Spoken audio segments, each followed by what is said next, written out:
જય હિન્દ દોસ્તો, હું છું આપનો દોસ્ત લોક સાહિત્યકાર આઝાદ. મારા વાલા, આજે આપણે આવી ગયા છીએ પરોઢિયા ગામમાં. જી હા, એ પ્રાચીન પરોઢિયા ગામ કે જે ધ્રાંગધ્રાથી એકદમ નજીક આવેલું છે. કંઈક એમ કહેવાય કે ઐતિહાસિક ધરોહરને પોતાના કોઠાની માલિપા સંગ્રહીને બેઠેલું આ ગામ કે જ્યાં અનેક ઐતિહાસિક પાળિયાઓ છે, વાવ છે, કૂવાઓ છે, દેવી દેવતાઓના સ્થાનકો છે. ત્યારે દોસ્તો, આ ઐતિહાસિક પાળિયાઓ તમે જોઈ રહ્યા છો. ત્યારે આ પાળિયાઓને નિહાળતા આ બધા પાળિયાઓના દર્શન કરતા આપણે પાળિયાઓ વિશે થોડી વિશેષ માહિતી મેળવવી છે. ત્યારે વિડીયોને તમે અંત સુધી નિહાળતા રહેજો. દોસ્તો, ગુજરાતીમાં પાળનો અર્થ ગાયોના ટોળામાં ભળીને આવતું ધાડપાડુઓનું ટોળું એટલે કે સૈન્ય એવો આપવામાં આવ્યો છે. પાળમાં આવનાર વ્યક્તિ અથડામણમાં મૃત્યુ પામે ત્યારે જ્યાં તેનું મરણ થયું હોય ત્યાં તેનું સ્મરણ ચિહ્ન ઊભું કરાયું હોય અને પાળમાં મરાયેલી વ્યક્તિનું સ્મારક તે પાળિયો, એ અર્થમાં લોકો તેને વાપરતા થયા હોય એવી માન્યતા કેટલાક ધરાવે છે. પોતાનું કે પોતાના ગામનું રક્ષણ કરતા મરાયેલા વીરનું સ્મરણ ચિહ્ન તે પાળિયો એમ અર્થ લઈએ તો પણ એ ઉપરયુક્ત અર્થ છાયા ધરાવે છે એવું માનનારા પણ છે.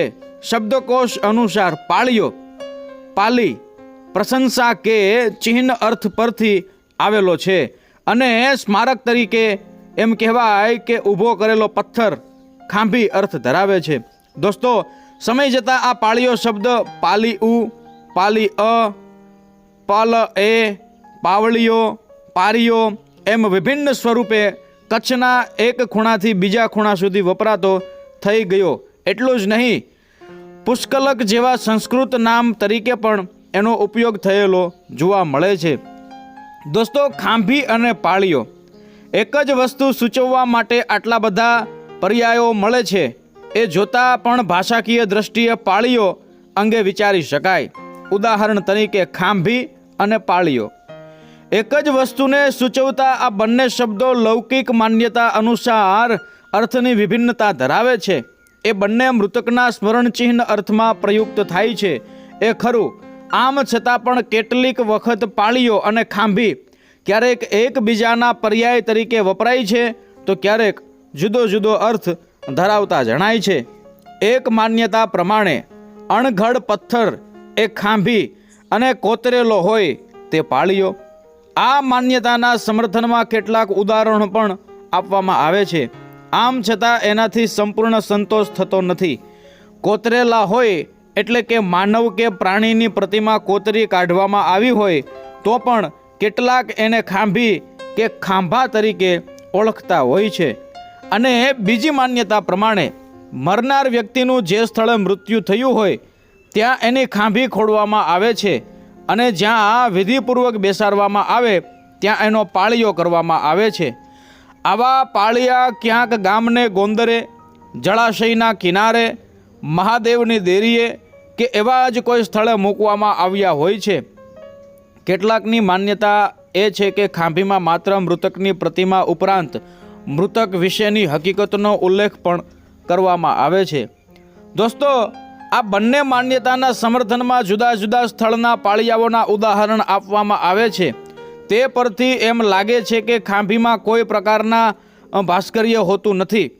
પાળિયામાં ભાસ્કર્ય ઉપરાંત લખાણ પણ હોઈ શકે છે.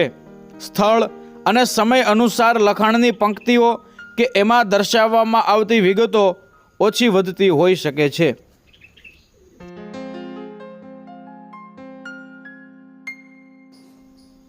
પાળિયા માટે વપરાતા આ શબ્દો અને તેની અર્થ ભિન્નતા તેના ભાષાકીય અભ્યાસનું ક્ષેત્ર ખુલ્લું કરે છે. વળી કચ્છમાં પ્રયુક્ત થતા પાળિયા અંગેના આ શબ્દો ઉપરાંત સૌરાષ્ટ્રમાં ચગો, છગો કે સગો તેમજ ઠેસ જેવા શબ્દો પણ પ્રચલિત છે. આ શબ્દો કચ્છમાં હજુ સાંભળવા મળ્યા નથી અને મળતા કચ્છી શબ્દો કચ્છના ઊંડાણના ભાગમાં બોલાતા હોય એવા સંભવ નકારી શકાય તેમ નથી. આમ છતાં જે અર્થમાં સૌરાષ્ટ્રમાં એનો પ્રયોગ થાય છે એવા નામ નિશાની વિનાના પાળિયા તરીકે ઠેસ, ચગો કે છગો કચ્છમાં જોવા મળે છે.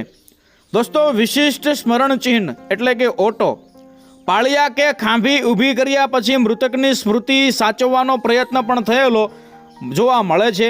કેટલીક જાતિઓમાં મૃત્યુ પછી શબને દહન કરવામાં આવે છે તો કેટલાક શબને દફન કરે છે. દહન કરનાર અગ્નિ સંસ્કાર ક્રિયા પછી તેના અસ્થિઓ મૃત્યુ સ્થળે દાટી તેના ઉપર સ્મરણ ચિહ્ન ઊભું કરે છે. તો જેઓ શબને દફનાવે છે તેઓ દફન વિધિ પછી તેના પર સ્મરણ ચિહ્ન સ્વરૂપે ભિન્ન ભિન્ન ઘાટના પથ્થરો મૂકે છે. શબ્દકોશના અર્થ ઉપરાંત પાળિયા, દેરી વગેરે સ્થળે પણ બેઠક તરીકે વપરાય એવી જગ્યા કરવામાં આવે છે. તેને પણ ઓટા તરીકે ઓળખવામાં આવે છે. હનુમાનજી, શીતળામાં કે મહાદેવની નાનકડી દેરીને ફરતો ઓટો ઘણા સ્થળે જોવા મળે છે. પાળિયાને ફરતો પણ જોવા મળે છે. આપણે ઘણી બધી જગ્યાએ દોસ્તો આવા પાળિયાઓની આજુબાજુ ઓટા જોવા મળી જશે. દોસ્તો, કમળ પૂજાનો ઓટો મૃતકને જ્યાં સમાધિ લેવરાવી હોય કે એનું મૃત્યુ થયું હોય ત્યાં ઓટો કરવાની પ્રથા કેટલેક સ્થળે પ્રચલિત છે. કમળ પૂજા ઘણા દીર્ઘ સમયથી ભારતમાં પ્રચલિત હોય તેમ લાગે છે. મસ્તકને કમળ ગણી મહાદેવ ઉપર ચડાવવામાં આવે છે. રાવણ મહાદેવજીને પોતાના મસ્તકો ચડાવી કમળ પૂજા કરતો હતો તે વાત ખૂબ જાણીતી છે. કમળ પૂજાની કેટલીક વાતો લોક સાહિત્યમાં પણ નોંધાયેલી છે. સૌરાષ્ટ્રની લોકકથાઓમાં આવી રીતે કમળ પૂજા ખાનારાઓના ઘણા ઉલ્લેખ જોવા મળે છે. એટલું જ નહીં, કમળ પૂજાની પ્રતિજ્ઞા લેનારાઓએ યુદ્ધના મેદાનમાં ઘાથી વેતરાઈને મૃત્યુ પામતા પહેલા પોતાના લોહીથી ધૂળનો ગારો બનાવી તેનું શિવલિંગ બનાવી તેના પર કમળ રૂપે કમળ પૂજા રૂપે પોતાનું મસ્તક ચડાવવાના ઉદાહરણો પણ સાંભળવા મળે છે. દોસ્તો, જે તે સમયે એમ કહેવાય કે ધીંગાણાનો વખત હતો. ધીંગાણાનો ઢોલ વાગે અને સુરવીરો જે છે એ હાથમાં હથિયાર લઈ અને ધીંગાણે ઉતરતા. જે જગ્યાએ એમનું એમ કહેવાય કે અવસાન થતું ધીંગાણામાં લડતા લડતા, એટલે કે જેઓ વીરગતિ પામતા, એ જગ્યાએ એમના પાળિયાઓ થતા અથવા તો એમના ગામની એમ કહેવાય કે ભાગોળ એમના ગામના પાદરમાં એમના પાળિયાઓ થતા. ત્યારે અત્યારે મારે તમને થોડી ઘણી વિશેષ માહિતી આપવી છે. તમે આ બાજુ થોડુંક એમ કહેવાય કે ધ્યાન આપજો. દોસ્તો, પાળિયાના પ્રકાર એમાં ખાંભી હોય. સાંભળજો, ખાંભી. તો ખાંભી કોને કહેવાય કે કોતર કામ વગર બાંધવામાં આવેલ મૃત વ્યક્તિનું સ્મારક. કે જેમાં એમ કહેવાય કે કોઈ જ પ્રકારની કોતરણી કરવામાં આવી ન હોય. પછી થેસા. તો પાળિયા નજીકના નાના મોટા પથ્થરો. પાળિયા નજીકના જે નાના મોટા પથ્થરો હોય દોસ્તો એને થેસા કહેવામાં આવે છે. ત્યારબાદ ચાગીઓ. પથ્થરોના નાના મોટા ઢગલાઓ તેને ચાગીઓ કહેવામાં આવે છે. સુરાપુરા. અન્યના જીવન માટે યુદ્ધમાં ખપી જનાર યોદ્ધાઓ કે જેમના પાળિયાઓ એમને સુરાપુરા કહેવામાં આવે છે. દોસ્તો, સુરધન કોને કહેવાય? તો સુરધન એટલે કે આકસ્મિક મૃત્યુ, જેમ કે હત્યા, આત્મહત્યા, અકસ્માતની યાદીમાં બાંધવામાં આવેલ તરીકે વર્ગીકૃત કરવામાં આવે છે. તેમાંના કેટલાકને સતીમાતા અથવા જુજાર મસ્તિક વગરના યોદ્ધાઓ પણ કહે છે. તેમજ યોદ્ધાઓના પાળિયાઓ. દોસ્તો, આ પાળિયાઓ વિશેષ હોય છે કેમ કે ધીંગાણાની માલિપા જે યોદ્ધાઓ વીરગતિ પામ્યા હોય એમના પાળિયાઓ વિશેષપણે હોય જ મોટે ભાગે. તો યોદ્ધાઓના પાળિયા આ પ્રકારના સ્મારકો સૌથી સામાન્ય હોય છે, જે મોટે ભાગે લડાઈના નાયકોની પૂજા કરતા સમુદાય અને લોકજાતિઓ સાથે સંકળાયેલ હોય છે. તેઓ મર્યાદિત વિસ્તારમાં મોટી સંખ્યામાં મળી આવે છે અને રણખાંભી તરીકે ઓળખાય છે. તે યુદ્ધ સ્થળ અથવા જ્યાં યોદ્ધા મૃત્યુ પામ્યા હોય ત્યાં બાંધવામાં આવે છે. શરૂઆતમાં આ પાળિયા સમુદાય, સ્ત્રી અથવા પશુધનને બચાવવા સત્કાર્યોને સન્માનવા માટે એમ કહેવાય કે બાંધવામાં આવતા હતા અને પછીથી તે યુદ્ધ સંબંધિત પરંપરા બની ગઈ. આ સ્મારકો મોટે ભાગે યોદ્ધાને હથિયારો જેવા કે તલવાર, ગદા, ધનુષ અને તીર અને પછીના પાળિયાઓમાં બંદૂક સાથે પણ વર્ણવવામાં આવે છે. આ યોદ્ધાઓ વિવિધ પરિવહનો જેમ કે ઘોડા, ઊંટ, હાથી અને રથ પર હોય છે. ક્યારેક તે પાયદળ સાથે હોય છે.